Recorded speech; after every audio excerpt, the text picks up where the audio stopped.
maaasahan, mapagkakatiwalaan, ang tunay na karamay ng sambayanan. A-Tri Media Broadcasting Network sa DZRJ 810 AM, Radyo Bandido at A-Tri TV, Cable Link Channel 7.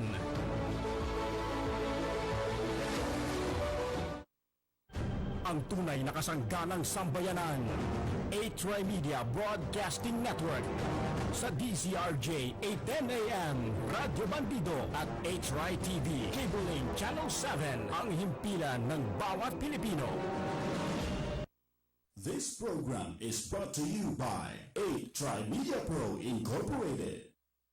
Ang mga pahayag na inyong maririnig sa susunod na programa ay hindi sumasalamin sa himpilan A-Tri Media Broadcasting Network maging sa pamunuan nito. Bagkus, ang mga komentaryo at pagpuna ng mga host at panauhin ng programang ito ay galing sa kanilang sariling pananaw, opinyon, paniniwala at kaugalian at hindi dinikta ng A-Tri Media Broadcasting Network. Maraming salamat sa inyong patuloy na pagtangkilik.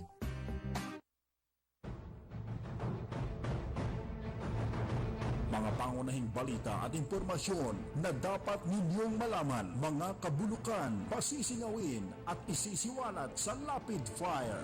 Makabuluhan at makatotohanan komentaryo para sa kapakanan ng bayan. Ihahatid sa inyo ni Percy Lapid, Lunes hanggang Biyernes, alas 9 hanggang alas 10 ng umaga. Samahan si Percy Lapid sa Lapid Fire dito sa DZRJ 810, hatid sa inyo ng A-Tri Media Broadcasting Network. Magandang umaga. Congratulations. Tagahanga mo kami. Hindi mo lang nakakuha. Matagal na kami nakikinig sa'yo. Kasi magandang programa mo. Bukod sa mayroong tinatalakay na tama sa bayan, mayroong humor. At saka bilib ako sa'yo. Kasi minsan parang nagagalit yung babae sa'yo, pero hindi mo pinatulang, cool ka lang. Ang ganda ka, pinamukha ko yung si Percy ka, magaling talaga. Kaya talagang kaka ko, maganda ka makiharap sa tao. Congratulations, babati lang ako sa'yo at more power.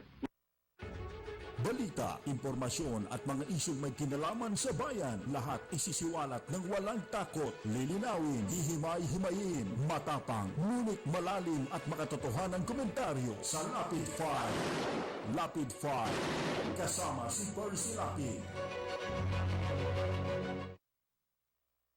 Amoy kakaiba, walang takot sa pagbira, oh yeah!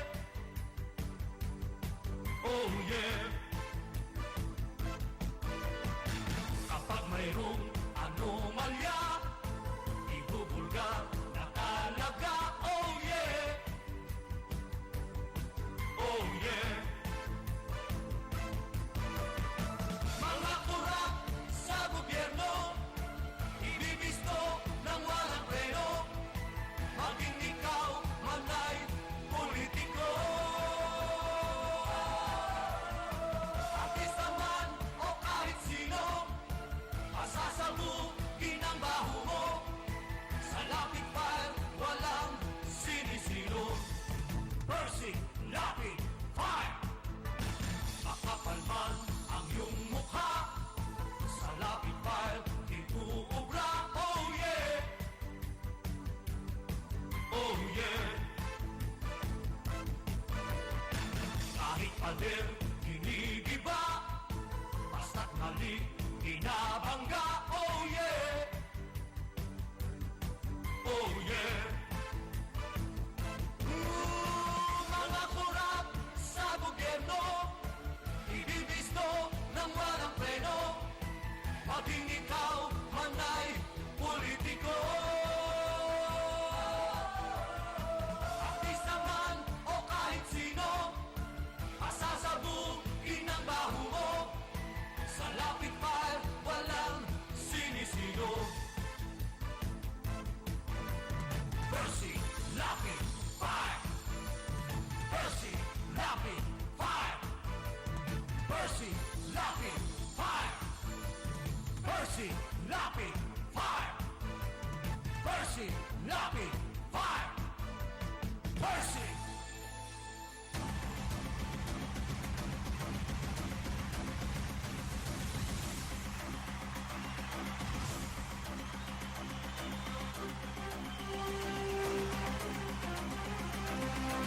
Magandang umaga po mga kaibigan.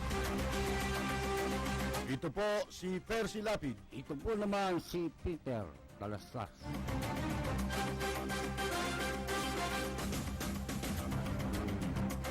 Kahapon pa po nagsimula mga kaibigan ang ating bagong oras sa ating pong ng ating palatuntunan na inyo pong mapapakinggan na simula po kahapon sa ganap na alas 9 hanggang alas 10 ng umaga sa impilang DCRJ Radyo Bandido. Sabayan pa rin pong napapanood sa A-Try TV ang radyo sa telebisyon sa pamamagitan ng Cable Link TV Channel 7. Siyempre po marami tayong pag-uusapan ngayong araw na ito mga kaibigan. Kahapon absent tayo dahil meron po tayong mahalagang inatupag ho. Bukas ang ating mga landline para po sa inyong mga reaksyon. Ang numero po ay 997-7589. Diyan po kayo pwedeng tumawag ho. At ang ating po namang text line, tatlo po ito, 0917-798-8910. Sa Globe po, bagay Globe din yata yun no? Sa Globe din po ay 0977-631-0607. At meron po tayo sa Smart na 0949-570-8003. Ano man po ang inyong mga ginagawa sa mga sumandaling ito, mga pinagkakaabalahan. Aanyayahan po namin kayo hanggang alas 10 sa pagtatanghal ng palatuntunang Balita, impormasyon at mga isyong may kinalaman sa bayan, lahat isisiwalat ng walang takot, lilinawin, hihimay-himayin, matapang, ngunit malalim at makatotohanang komentaryo sa Lapid Fire. Lapid Fire, kasama si Percy Lapid. Sino nga po kaya ang posibleng may kagagawan sa ginawang pagpasabog sa Davao noong pong Biyernes? Ang ating pong Pangulong Rodrigo Duterte kasalukuyan po ay nasa bansang Lao. Ang pinakahuling balita po na natanggap natin ay kinansila na ni President Obama ang kanyang one-on-one meeting kay President Rodrigo Duterte na nakatakda sana po mamayang hapon.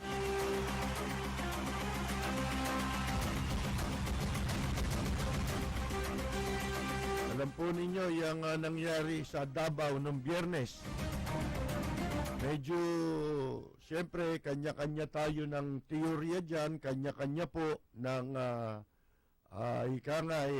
suspecha, hinala, tungkol po dyan, mga kaibigan, sa nangyaring pagpapasabog. Pero isa lang ho ang kahulugan yan. Para sa atin, yan po isang malaking karuwagan. Alam nyo kasi, tama-tama naman yung pagkakadeklara ni Presidente Rodrigo Duterte ng state, State of lawlessness and violence. Flawless ba? Lawless. Kala ko flawless State of emergency din yan. Ngayon, yan po, mga kaibigan, tatagal ayon sa Presidente indefinitely. Definite, no? Mga kaibigan, wala hong tiyak kung hanggang kailan masusupil yan pong lawlessness na yan. Marami nababahala. Hindi naman marami, konti lang yun. Yung nababahala sa posibleng idulot po o mga mangyaring senaryo. Isa na po dyan si Wagdadog. Sino yun? Si Bilbil de Lima. Wagdadog, Ito si, rumor monger ito Itong si Leila de Lima. Kasi, nagbababala siya na kesyo dapat daw maging ang tao maging vigilant dito sa pagkakadeklara na yan ng state of emergency. Ay ganon, State of lawlessness lawless violence, mga ganon. Violence. Mga kaibigan, ngayon tinatakot ni Dilima yung pong mga mamamayan. At may sinabi pa siya na pinalilitaw niya, ito tignan ninyo, kung may mga matitinong pag-iisip po, bakit maiisip mo na yang nangyari sa Davao, para bang ini-insinuate nitong si Dilima na nagsabi na wag the dog daw. Ang ibig sabihin nung wag the dog, para bang diversionary. Ibig sabihin nun yung dinadivert mo, inililihis mo yung issue. Yung attention. Para mailihis mo yung mga controversy, mga kaibigan, wala namang ililihis. Dapat, mga kaibigan, kung sasabihin mo yung salitang wag the dog, kung meron dapat ilihis. Wala namang dapat ilihis si President Duterte. Bakit mo gagamitin yung salitang wag the dog? Baka napanood mo lang yung pelikula na yun ang pamagat. Hindi, napanood ko yun Ang bida ron si Dustin Hoffman Ano siya ron director ng pelikula, pero hinair siya ng gobyerno para gawa ng senaryo. Parang PR ito, PR. Ginamit siya sa PR ng gobyerno upang i-divert yung iskandalo laban sa noon presidente, mga kaibigan. Ayun, gumawa sila ng pelikula, may gera, doon sa, hindi pelikula yung ginawa, kundi, yun, kunyari, balita, ipinakalat yun sa news, na merong gera sa isang bansa. Pagkatapos, ginawa nilang bida ron, isang fiction. Fiction yun yung ginawa nilang bayani, na yung mga tao, doon ngayon, napunta ang atensyon doon sa itinuring na hero o bayani, doon sa gera na gawa-gawa lang, mga kaibigan. Kaya pinamagatan, wag the dog. Ngayon, ito'y ginagamit ni Dilima labang kay Presidente Duterte, gayong wala namang idadivert si Presidente. Ito muna siyempre, lahat tayo, walang natutuwa. Yun ang dapat na natural reaction Magalit ka dun sa mga may kagagawan yan. Yan ang mga yan ang mga natural reaction. Pero mapapansin ninyo, itong si Bilbil Dilima, kakaiba Nag-i-innuendo siya Nag-i-insinuate siya na para bang meron siyang parang alam niya kung sino nagpasabog Parang nag-usap sila, no? Mga kaibigan, ngayon, ang titignan ho ninyo, kung kasi sinasabi ngayon ng Philippine National Police, na yan pong pagpapasabog na yan, isa sa posibleng dahilan, yung kampanya laban sa droga. At ako, naniniwala ron. Isa yun sa pwede nating paniwalaan. Hindi pa naman kumpirmado yun, pero kapani-paniwala. Yun ang theory, di ba? Pag gagawa ka ng theory, kailangan yung malapit-lapit sa katotohanan. Yun, kapani-paniwala. Yun mga kaibigan. Ngayon, ang sabi ng PNP, posible na itong mga droga na ito na apektado ng kampanya ng gobyerno, nakipagsabuatan sa mga bandidong abusayap, binayaran nila ang abusayap para magpasabog. Isa yun sa posible na anggulo na tinitignan po ng ating mga otoridad. Pero dapat din natin tignan ito. Sino ang nakinabang? Sa ginawa na ito na pagpapasabog sa Davao. Unang-una, masama ang ginawa Doon sa mismong hometown ni Presidente Duterte. Maliwanag ang mensahe. Ang mensahe ay ipahiya. Iyain. Ha? Ipahiya ang ating presidente. Yun po ang pangunahing mensahe. Kasi po, para bang itong mga nanghihiya na ito, hindi sila naniniwala sa katotohanan na tahimik ang Davao.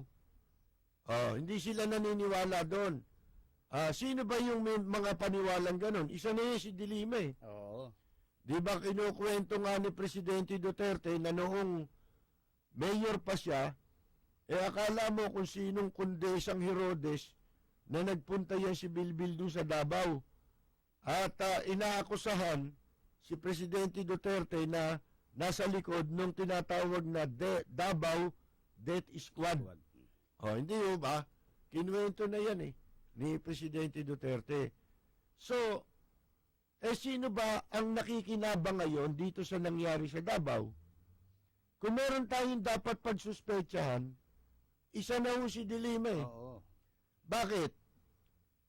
Kasi lumabas naman yung balita, hindi ho ba na may mga deposito sa bangko. Yun. Nahawak ngayon ng Department of Justice ang mga ebidensya at kasalukuyan pa nilang binabalidate yung mga ebidensya na yan na kanilang natunton. Ngayon, pagkatapos niyan, sinabi rin po ng Department of Justice na muling baka posible rin na muling mabuksan yung tungkol sa pork barrel scam. Ito na yung sinasabi namin sa inyo sa mga nakaraan na itong mga ito talagang dapat nga revolutionary government ang talagang dapat ideklara ni Presidente Duterte para wala na itong mga nagpapagulo sa gobyerno, itong mga gumagawa ng mga walang basihang pagbibintang sa pamahalaan. Bakit? Akala ba ninyo si Raulo ni Presidente Duterte na isasakripisyo yung buhay ng mga yung mga inosente? May record bang ganyan si Duterte? Wala naman Kaya mga tarantado itong mga ito, mga kaibigan Tignan ninyo, gusto nilang ibintang. Di ba may isang gago pang reporter na nagtanong sa press conference, baka daw yan gawa rin ng gobyerno. Naku, Diyos ko. Tignan mo tignan mo, makikita mo na yung mga kwan yung pag-uugnay-ugnay Kung meron tayong dapat paghinalaan dito, ito si Dilima. Bakit? Siya ngayon ang nakikinabang. Hindi ba bago nangyari yung pagsabog sa Davao, ang pinakamainit na pinag-uusapan, ultimo sa mga kapa-kapa dyan sa Bulacan, ang topic dyan si Dilima Oo. Yung pagkakasangkot niya sa droga. So, meaning to say po, mga kaibigan, itong pagsabog sa Davao, ang nakikinabang ngayon dito ay si Dilima. Walang iba. Kaya kung ako sa inyo, yung publiko, wag ninyong kalilimutan pag-usapan. Oo. Kasi siya ang nagdadivert ng issue Siya ang dapat sabihan ng, di ba sabi niya, wag the dog daw kay Presidente. Ibig sabihin, wag mong ilis yung issue. Dapat sagutin din siya ni Presidente Duterte na wag the pig. Oo. Wag the pig. Oo. Pig yan Bumabalandra sa kanya Sinasabi niya. Yung sinasabi niya, siya ang dapat pagsabihan noon. Mga kaibigan, dahil siya ngayon ang beneficiary nitong issue ngayon na na-divert sa pagsabog sa Davao. Hindi ho ba? Yan na nga po yung sinasabi natin kasi yan ngayon ang mabigat na hinaharap ng ating presidente na talagang desidido. Ito lamang pagkaka-suspindi o pagkaka-cancela nung meeting nila ni Obama, na kinansila ni Obama. Yan lang makikita na ninyo Ang dahilan Hindi ba ang dahilan yan yung mga pananalita ni Presidente Oo. Duterte na pinatungkol kay Obama? marami siyang sinabi labang kay Obama. Sabi niya sino ka ba? Oo. Oh, wala kang pakialam sa akin. Oh, you're Ah. right. Dahil ako ay presidente ng isang sovereign country. Pato tayo. Ngayon, hindi mo ako dapat pakialaman at sino ka ba? At may sinabi pa kayo, masyado kayong kasi, Masyado kayong believe dyan eh. bilib sa mga Amerikano. Oo. Oo. Ngayon, kung tutuusin mo, walang sinabing mali. Wala. Kahit pa ulit-ulitin pa natin yan, walang sinabing mali si Presidente. Tayong mga Pilipino, kilala natin si Presidente Duterte. Nagsasalita yan ng paggalit, pero kahit hindi siya galit. Hindi ba? Katulad sa ibang pagkakataon, marami na yan eh. Marami ng beses nangyari. Kay Leni Robredo nga eh. Oo. Di ba nung una, kala galit. Oo. Nung magkakilala sila, iba na galit. Oo, iba. Kay Presidente Nawala Duterte. galit niya eh. Di ba? Oo. Kilala natin ang temperament nating mga Pilipino. At alam natin na yung sinasabi ni President Duterte, bagamat paggalit niya sinasabi yun, alam natin hindi siya galit. Hindi. Oo. Nagsasabi lang siya ng totoo. Ang magtaka kayo, yung reaksyon Oo. nila Rene Sagisag at ng kung sino-sinong kaliwa. Etong mga hinduropot na kaliwa, lalo si Rene Sagisag, laos na to eh. Oo. Ang sabi ano raw? Maghinay-hinay daw. Oo. Si Presidente Duterte, dinaig mo pa niya si Marcos. Iniidoloan niya si Marcos. Dapat itong gagong ito pagsabihan ng ganyan Bakit to? Itong si Rene Sagisag na tumanda ng paurong. Kasi po, nung araw, nung panahon ni Marcos, yan ang mga nagsisigawan ng laban sa Amerikano Na si Marcos tuta ng kano. Baksak. Yan yun sila Rene Sagisag yan mga kaibigan. Pero, etong nasabi ni Presidente Duterte, hindi pa ito nasabi publicly ng kahit sinong mga nagsasalita ng laban sa kano. Openly, Openly. Walang statement na ganyan. Walang makakagawa ng ganyang statement na totoong statement. Bakit? Kasi po lahat dumidila sa pundilyo ng Amerikano. Naninimbang sila. Oo. Meron silang iniingatan. Kinakailangan pag nagsalita ka sa mga Amerikano, mag-iingat ka Oo, ng pananalita. Sa buong mundo, wala pa nakapagsalita Wala. ng ganyan. Iba tingin nila sa presidente ng Amerika eh. Kaya lalo kang hahanga dito kay Presidente Duterte. Bakit yung iba kasi natatakot o nangingimi sila na gawin yung sinasabi ngayon ni Presidente Duterte? Ito po ang nagpapatunay na talagang hindi siya sakim sa kapangyarihan. Kasi po, pag nagsalita ka ng laban sa Amerikano, lalo na sa leader nila, asahan mo na, ibabagsakan yan. Asahan mo na, gagawa na yan ng mga destabilization, kakasangkapanin yung mga nandito. Sino ngayon ang tuta? Di yung magpapakasangkapan dyan, kasi ang intensyon nun, sila naman ang mapwesto. Yun. Samantalang ito, mga kaibigan, alam niya ang consequence niyan. Alam ni Presidente Duterte yan. Yung pwede siyang gawa ng masama ng mga Amerikano. Hindi ba? Nasabi niya, Dahil po sa ginawa niyang yan. hindi ako tuta ng Amerika. Oo, yan.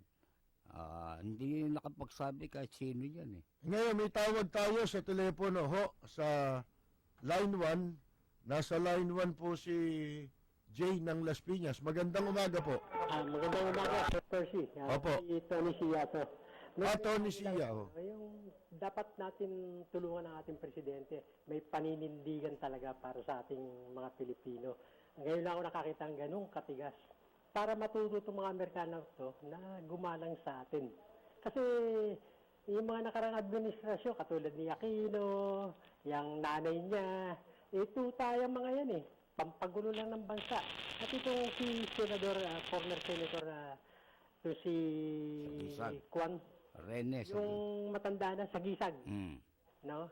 At saka yung, ito si Edsel Lagman, yung congressman ng mga ano niyan, na nagpapabagsak, lalo-lalo natin sa dilima. Walang may tutulong, dapat tulungan nila kung anong problema ng bansa. Hindi na ho natin naasahan yan kasi nga, ang dapat gawin ni Presidente, masyadong mahalaga ang bawat oras, sandali ng kanyang panunungkulan. Tipan. Kasi hindi natin alam kung anong magiging kapalaran natin, lalo na marami siyang nakakabangga, ultimo Amerikano, kaya kailangan yung panahon na yan, magamit niya para supili na itong lawlessness dito sa ating bansa. Oo nga eh. Di ba sinabi natin noon, revolutionary government? O, hindi nga revolutionary government, pero yung kapatid ang ginawa muna niya ngayon. Kasi nga, itong mga senator natin, lalo na Edsel Lagman na yan, nainis ako sa mukha niyan, tsaka ito si Drilon, nainis din ako sa pagmumukha niyan, tsaka ito si Dilima,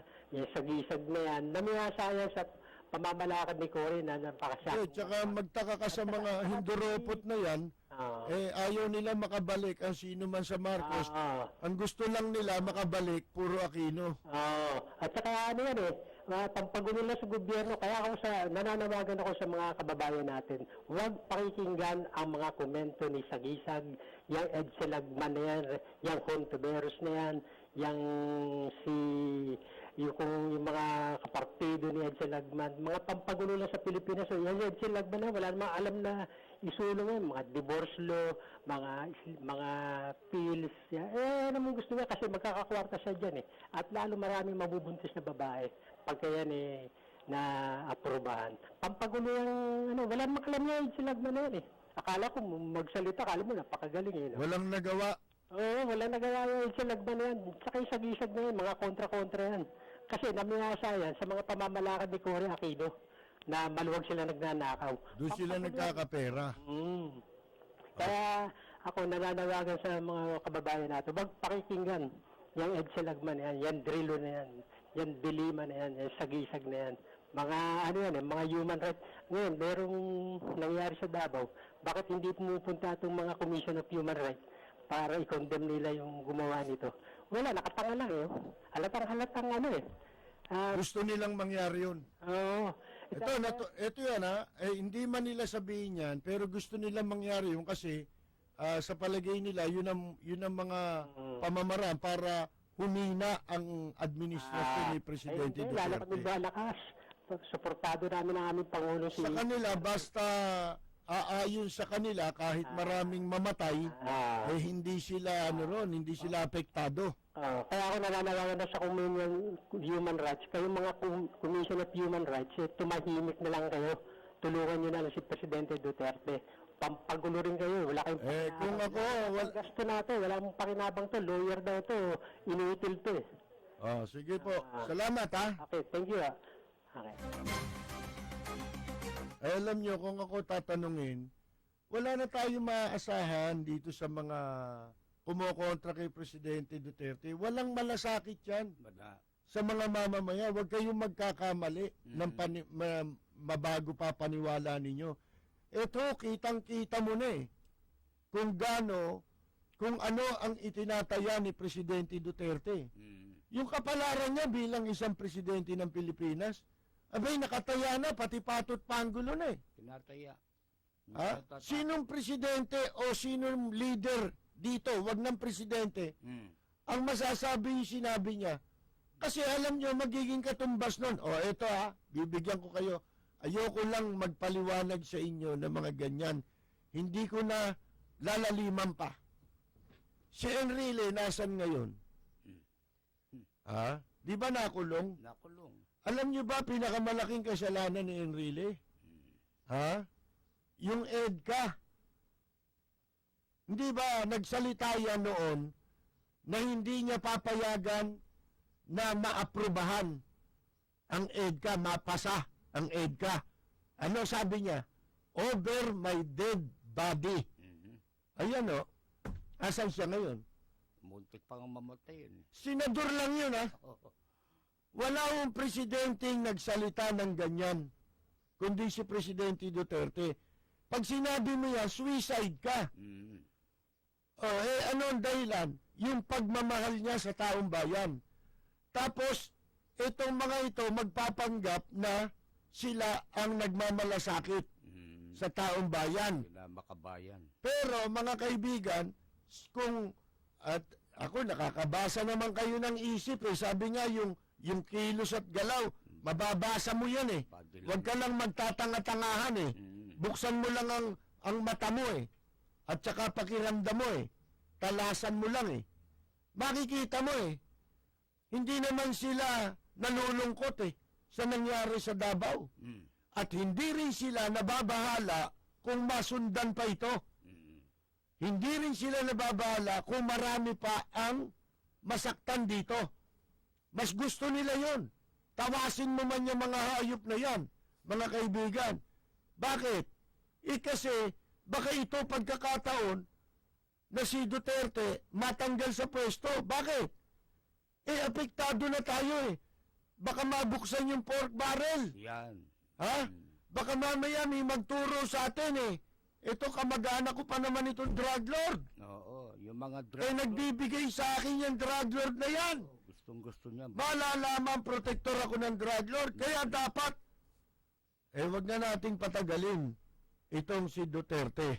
Bago tayo magpatuloy, magbabalik kami Wag po kayong alis. Ilan mga mensahe lamang po ang aming ihatid sa inyo.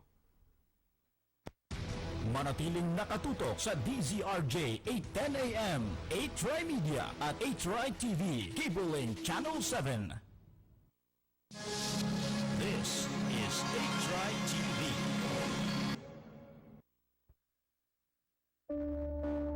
Yeah, darling, get your mother a large 4 cheese from Tony's. There's no money in here.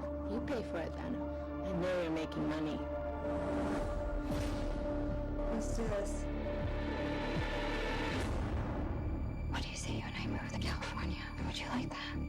Okay. It's a promise then.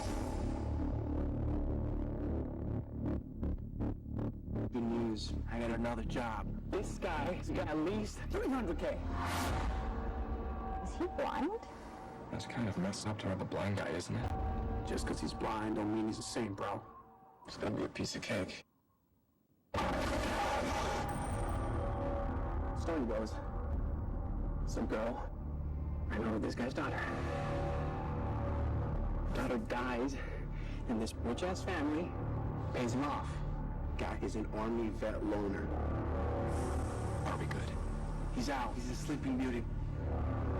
Guys, the money's in the house. It's on the way in there. Why'd you bring a gun?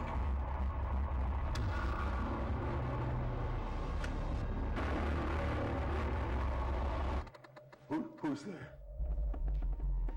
Okay, man, just chill, alright?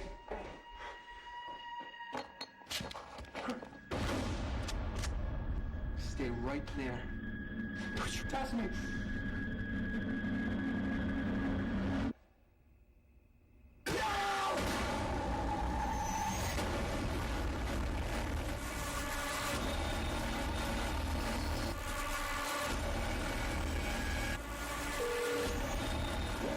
It's me. I messed up real bad.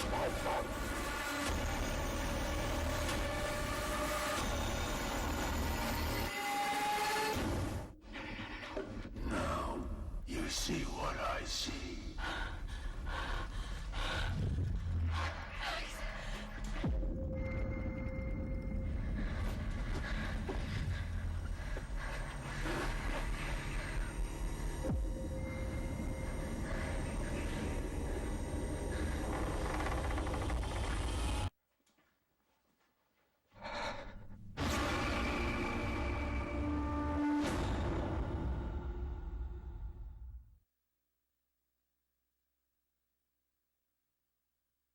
This program is brought to you by 8 Media Pro Incorporated. Balita, impormasyon at mga isyong may kinalaman sa bayan, lahat isisiwalat ng walang takot, lilinawin, hihimay-himayin, matapang, ngunit malalim at makatotohanang komentaryo sa Lapid Fire.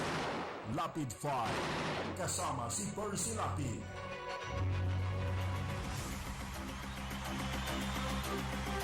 Magpapatuloy po tayo mga kaibigan. Ito, tignan ninyo ang mga ginagawa nitong mga nagpapanggap na kunyari, nagmamalasakit, kunyari gumaganap ng kanilang mga tungkulin, halimbawa sa Senado. Hindi ba humingi ng emergency power dyan si Presidente? Ayaw nilang bigyan? Ayaw. Ang dami nilang cheche-buretche, kesyo-kesyo, mga hindoropot. Ang lulutasin, trapiko lang. O ngayon, ito state of lawlessness, lawless violence. Mga kaibigan, idiniklara. Nga, hindi nga suspended ang writ of habeas corpus. Ibig sabihin, kung ano yung dating umiiral na batas, konstitusyon, walang nababago dyan. Basta may declaration lang ng state of lawlessness, ibig sabihin lang nun, anytime, nandyan ho ang militar na pwedeng gampanan ang tungkulin ng pulis laban sa criminality. Kasi lumalaban sa criminality, hindi naman yung sundalo pulis. Pero, gagampanan yan ng military. Pwede na ho. Dahil sa, dito sa idiniklara ni Presidente Duterte, pwede na rin yan gawitin niya sa traffic Sino kayo ngayon? O di nawalan kayo ng papel? Yan ang sinasabi natin Umaarte itong mga hinayupak na ito kasi ang gusto nila makipagkamutan si President Duterte ng likod sa kanila. Ang gusto nilang mamarali pa rin hanggang ngayon yung lumang tugtugin na nagkakamutan sa likod ng executive, judiciary at saka legislative. Mga kaibigan, para sila nakakagawa ng pagnanakaw, nakapagsasamantala. Mga bobo naman. Kamukha ni Tito Soto. Kundi ba naman gagot kalahati yan? Ipinagutos ng Sandigan Bayan, suspindihin ng 70 araw si JB Ejercito dahil may kasong malversation. Paglabag sa Graft and Corrupt Practices Act. Habang siya ay nakaupong mayor noon, ginamit niya yung calamity fund, inilipat niya, sinalamangkan niya, para pagkakitaan, ibinili nila ng baril. Wala namang kaugnayan yung baril sa kalamidad. Ngayon, may kaso, suspended siya, 90 days. Abay, ayaw ipatupad ng Senado Ayaw. Alam niyo, sabi ni Tito Soto, ito, 3 option namin dyan Kasi, ibinato sa kanya ni Coco Pimentel Isa't kalahating tulonggis din to Ito, kaya sabi ko sa inyo, bantayan ninyo kung sino yung mga nakasabit lang kay Presidente Duterte. Kasi, itong mga hinaharap niya ngayon na panganib, banta sa kanyang pagiging Pangulo, pati buhay, nakataya, mga kaibigan, wala na mga asahan si Presidente Duterte, kundi tayo din Kasi tayo yung hindi nakikinabang sa pwesto. Ang pakinabang lang natin kay Duterte, pagka naayos niya, naitatag niya, mga kaibigan, ang tinatawag na rule of law, ang pagbabalik sa tunay na rule of law, lahat tayo makikinabang dyan. Ultimong mga anak natin at kaapu-apuhan natin. Pagkatahimik na tayo at saka yung mga kriminal dito, hindi na silang mga malalakas ang loob. Kasi baliktad na Ang mga lumalabag sa batas, ang mga magnanakaw sa gobyerno, yan ang mga matatapang. Katulad nitong sila Soto. Akalain mo, hindi raw nila ipatutupad, isa yun sa option nila. Dahil daw, itong suspension order o yung kaso ni JB, nangyari nung siya mayor, senador siya ngayon. Ba't namin, ipe-prevent mo? Sabi ng gago, Oo. napakatanga. Ang tanga yan. Mga kaibigan, ano raw ang ipe-prevent? Dahil daw senador na ito. Dapat daw, mayor pa siya. Ibig niya sabihin, kung nangyari ito nung mayor pa si Ercito, nagnakaw siya, yung anak ni Erap, nung nagnakaw siya, pagkatapos nun, sinuspindi na siya. Kasi mayor pa siya nun. Kahit wala pa siyang kaso. Yun ang ibig niya sabihin eh. Oo. Hindi ba? Oo. Bakit mayroong preventive suspension kahit siya'y senador? Mas lalo nga na dapat siya ngayong suspindihin. Sapagkat mas malawak itong kanyang impluensya na pwedeng magamit para impluensyahan yung kanyang kaso. Mga hindoropot!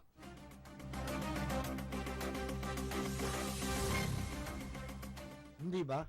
Anong klaseng ito, common sense meron? Maling analogy yun eh. Paano ngayon yung krimen na ginawa niya nung mayor siya? At saka hindi ba niya alam, halimbawa, public official ka ngayon,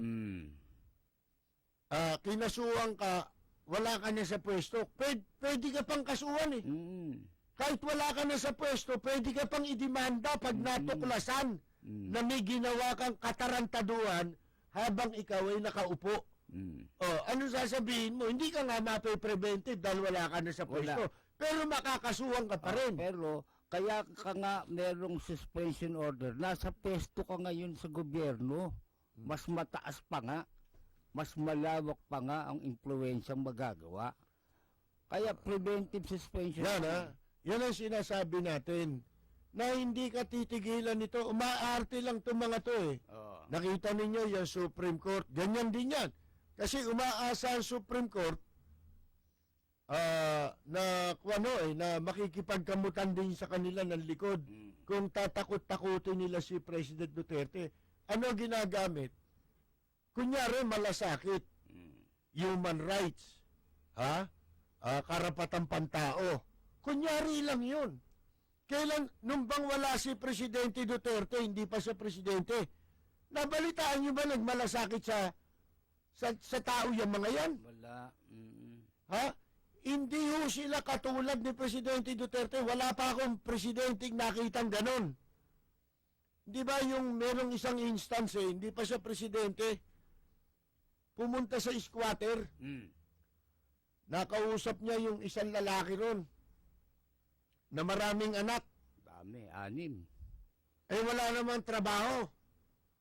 Ang hirap-hirap ng buhay nila. Tinanong niya kung paano sila nabubuhay. Siyempre, anong gagawin yung tadi? Pangiti-ngiti na lang siya na nakayuko, hindi ba? Sabi tuloy ni Duterte, tutulungan kita, bibigyan kitang trabaho. Pasok kita. Pero papuputol natin yung putotoy mo. Oo, napakamot sa ulo yun. Mga kaibigan, alam niyo ba yung tagpo na yun kung kayo marunong bumasa? Kasi ewan ko, siguro kung mayaman kayo, baka hindi nyo maramdaman yun. Pero kami kasi ako, mahirap din kami. Yung pananalita ni Presidente Duterte gano'n, napuputuli natin yung putotoy mo, nagbibiro siya kasi ayaw niyang ipakita na nasasaktan siya doon sa kalagayan ng tao. Dinadaan niya sa biro. Kahit naman ako, ganun ako minsan pagka naawa ako doon sa tao na habag ako, nagbibiro ako paminsan-minsan. Hindi niya masyado. Para hindi niya malaman na, kasi baka mas lalo siya masaktan pag naipakita mong nasasaktan ka. Ganun o yun eh. Para hindi siya maawa sa sarili niya. Makikita mo, taon-tao si Duterte, mga kaibigan eh. Alam na alam niya ang damdamin ng isang mahirap at pangkaraniwan tao eh. Hindi ba? Yun po sa iba, babaliwalain nila yun eh. Kasi hindi nila pinag-aaralan. At hindi nila kayang gawin. Hindi. Yung ganon, mga kaibigan. Natural yun eh. Isipin mo, mataas na tao yan. Pareho sila ni Lim eh. Ganyan din si Mayor Lim, baka akala ninyo. Ha? Ito, may tawag tayo mula sa Las Piñas. Si Ginang Leti Jimenez. Magandang umaga po. Magandang umaga po, Opo. Kapersi, at sa lahat ng mga nakikinig kay sino kasama mo? Si Peter ho. Ka Peter, ganito. Kasi nung yung nangyari sa Davao, abay nag-react kaagad itong mga yung mga tao na mga yeluhan yan yeluhan. Now, ako nga malungkot dahil sa bakit state of lawlessness lang ang ibinuklaim ni Presidente. Kasi ang gusto ko talaga at ang gusto rin to na kaya tahimik yung mga hindi naman ito na mga dilawan. Alam mo, yung mga namantikaan ng dilawan ay napakarami nga. Natin, marami ang kilala na mga na nakatikim ng masarap.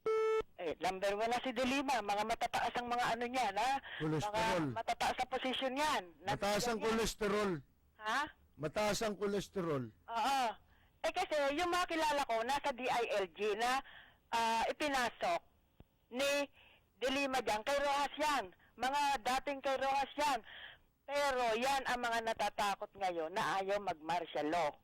Ang isa lang na gusto ko dito, Kapersi, na nakikita ko kung magsalita ay talagang gusto ang ginagawa ni Presidente ay si Subiri. Nakikita ko ang kanyang dalambes na siya nagsalita na para kung anong mabuti, parang nagsasadya siya. And nakikita ko na talagang seryoso din siya. Now go back to this dito sa sinasabi nila na emergency. Bakit sila natatakot? Ang natatakot lang dito, Kapersi, yung mga dilawan. Tsaka hindi na kailangan yan. Ay palagay ko dito lang sa declaration ng state of lawlessness, pwede nang exercise ng kasalukuyang administrasyon yung gusto nilang gawin na pag-solve o paglutas sa problema ng trapiko. Oo nga, tsaka hindi, aking opinion lang, Kapersi, sa akin lang damdamin. Gusto ko talaga yung martial law na Hindi nga kung martial law, walang kwenta pa Bakit? Mas maganda pa yan Yung kuha na yan, kasi nasa Constitution din yan. Indefinite yan. Na pwede niyan tawagin ang Armed Forces of the Philippines. Ganon. In case na merong babangon na ganyan hong mga lawless violence. Okay, ganito Para ka. proteksyonan ng publiko. Okay, ganito kaya, mag-suggest ako, Kapersi, ha? Oo.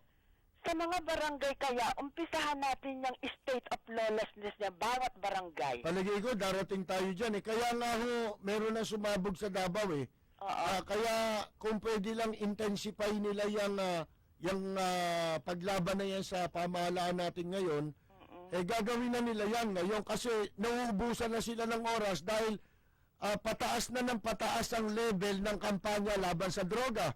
Kung matatandaan ninyo, bago sumabog yan, nandyan din yung order na patayin din yung mga pulis na sangkot sa droga, hindi ba? Opo. Pati itong si De Lima, nakikita na niya ang bigat ng mga ebidensya laban sa kanya. Meron ng mga natunton na bank account. Ang daming pera niyan, sabi ni Secretary Aguirre, billion yan. Meron silang capacity na gamitin din yung perang yan. Oh, yes. Para i-destabilize ang gobyerno. Totoo yan. Ganyan nakikita natin dyan. Yan diversionary tactic. Oo, Kapersi. Sino ba nakikinabang ngayon? Di nakakalimutan ng tao ngayon yung katarantaduhan ni De Lima sa droga. Dahil ang pinag-uusapan itong tungkol sa Davao. Alright. Tungkol sa Davao, Kapersi, itong mga ginawa sa Davao, hindi magagawa ng mga taong may kaluluwa yan. Kasi muang yan Ang makagagawa lang ng mga taong ganyan, yung walang kaluluwa at mga sunog ang mga kaluluwa na. Sino ang mga sunog? Diba sinasabi ni Duterte? Yung mga nagdodroga na yan, ano pa pakinabang yan? Mga sunog na brain yan, utak yan O ngayon, itong mga ginagawa nila, wala nang kaluluwa yan sunog na. Yun lang ang ibig ko sabihin, Kapersi, di ba? Sige, Mrs. Okay. Salamat Thank you. Mga kaibigan, yun ho ang presidente natin, kumbaga, siya ang nagwawalis sa kalat na iniwan sa loob ng 6 na taon na pagbabaliwala sa rule of law. Mga kaibigan, isipin ninyo, hindi naman dapat lumaganap ng ganyan ng droga. Umabot na hanggang sa kanila. Narco-politics na. Baka akala ninyo ngayon. Sabi ko nga sa inyo, mabuti merong isang Duterte na interrupt nagkaroon ng interruption Yung pagpapatuloy ng patungo na tayo sa impyerno talaga mga kaibigan Itong Pilipinas impyerno na Mabuti nagkaroon ng interruption May lumitaw na leader na isang Duterte, mga kaibigan, na magwawali sa kalat na ito, kaya matapos man ang kanyang administrasyon, mga kaibigan, kokonti na yung kalat na matitira. Hindi na ito mag-i-escalate. O kung lumaki man yan, magiging kagagawa na naman yan ng mga susunod na administrasyon. Ano ibig natin sabihin? Yung isipin ninyo, 6 na taon, wala silang ginawa, pinalaganap nila yan. 6 na taon na lawlessness. Wawalisin ni Presidente Duterte ngayon. Ang hirap po niyan Hirap. Wala silang ginawa, ngayon sila pang malakas ang loob.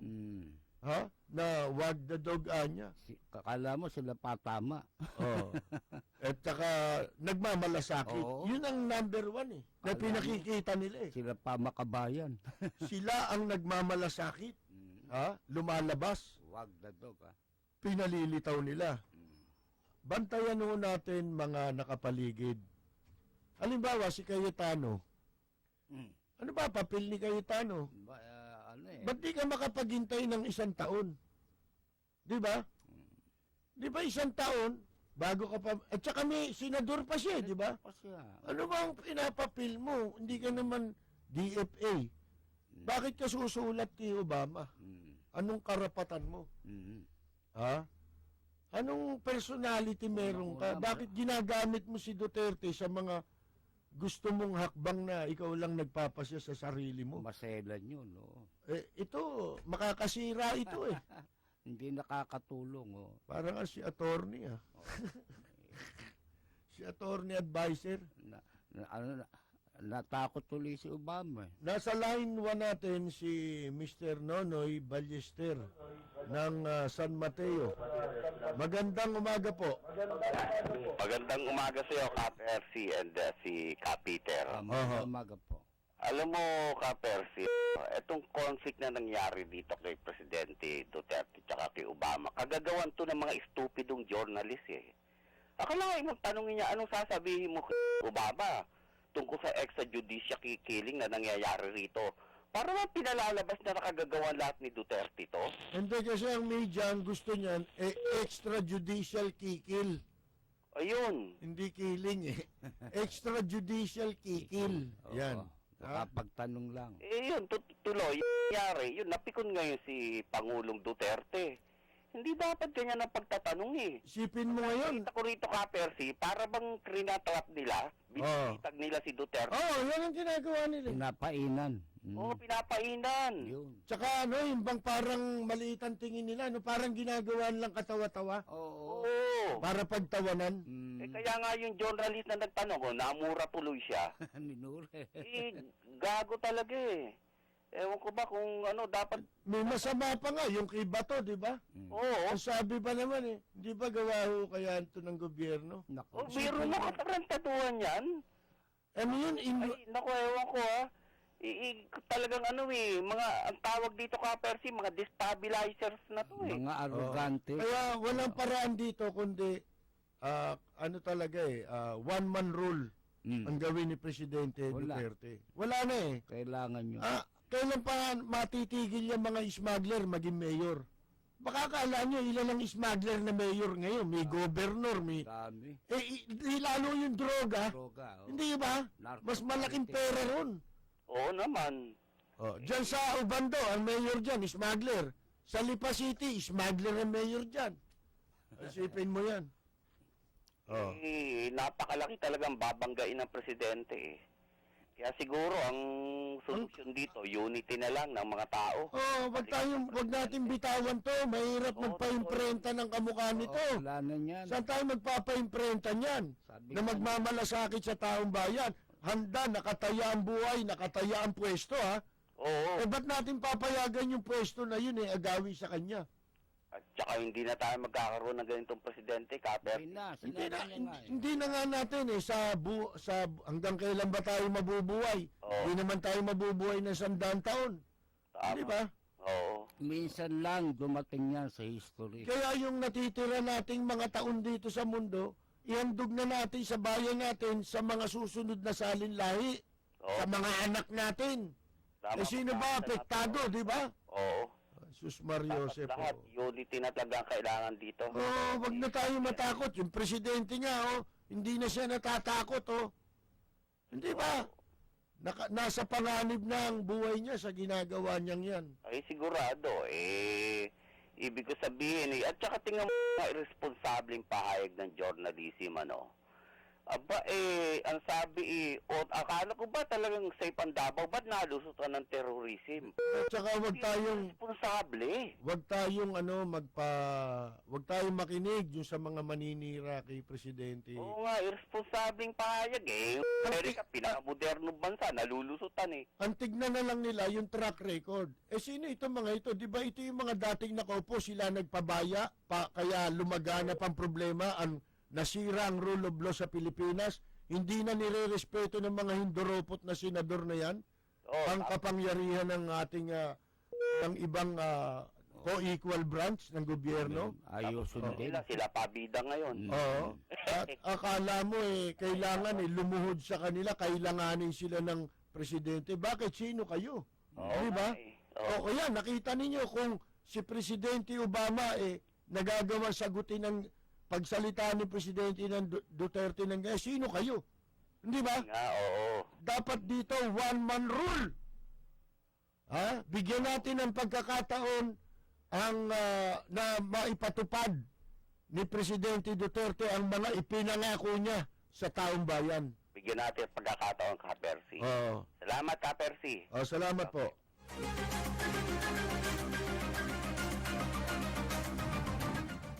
Meron nga, dyan sa custom, tinan mo, si Paildon nga, walang magawa Andyan, paikot-ikot dyan si J.R. Tolentino. Yung hinduropot na yan. Alam mo, galing magpanggap niya, Kunyari yan, naka-chinelas, naka-t-shirt na nakamaong. Pero hayop na yan, merong resort na malaki sa Pangasinan. Pagkatapos 10 yata yung pinauupang mga townhouse niyang hinduropot na yan. Smuggler yan Ano yan, pinalulusutan ka, Commissioner Paildon? Kala ko ba, babarilin mo? Ba't di mo barilin yan? Di ba? Nandyan, patambay-tambay daw sa customs. At ang mga bata niyan, isipin mo kung gaano kalakas magpalusot yan ngayon. China, eto, administrasyon mo yan, Commissioner Paildon. Pinabilib mo kami dati. Ba't parang nag-iba na yata, mga kaibigan, ayan, J.R. Tolentino. Yan. Panay ang palusot ng mga China products.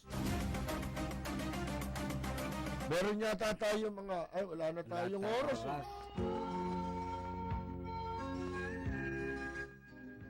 Mga kaibigan, pansamantala kami magpapaalam dahil susunod na po ang Kasanggamon Langit ni Ray Langit. Kami po'y magpapaalam. Bukas po ang programa natin alas 9 hanggang alas 10 na po. Ang dami kasing tumatawag. Tsaka may mga bago tayong programa rito, mapapakinggan din naman ninyo. Huwag na kayong tatawag dito para tanungin ang oras namin. Alas 9 Alas 9 hanggang alas 10. Yun namang iba, magabang na lang sa ating pong Facebook o kaya sa internet, yung iba't iba. YouTube na yan, mga kung anik-anik. Paalam ka na, Peter. Ito po si Peter Talastas, hanggang bukas po. Ito po naman si Percy Lapid. Babalik kami bukas sa ganitong oras timpilan. Maraming salamat at magandang yumaga! J.R. Tolentino! Pantay-pantay, walang nang aapit, ang pag-ibig ay tunay. Dito sa bayan ko, dito'y makikilala mo ang isang kaibigang nagmamahal sa'yo.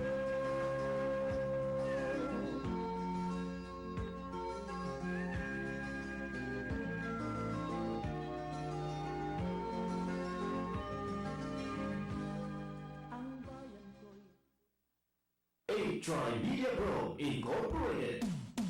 This, 8-Tri-Media Pro Incorporated. this is 8-Try TV. Mga showbiz chikang hindi lang basta trending. Mga showbiz chikang hindi lang basta pinag-uusapan. Ito ang mga showbiz chikang inimbestigahan. Kapit lang mga kachika dahil sa susunod isang kalating oras ay matatakam ka. Maglalaway ka at Matitikman mo ang mainit at umuusok ng showbiz chika dito lang sa Chikan Chika. Ako si Joa sa dahil Ako si Alfie Africa. kami ang bago ng makakasalo tuwing sa Sabado. Dito lang sa HRTV Cable Channel 7.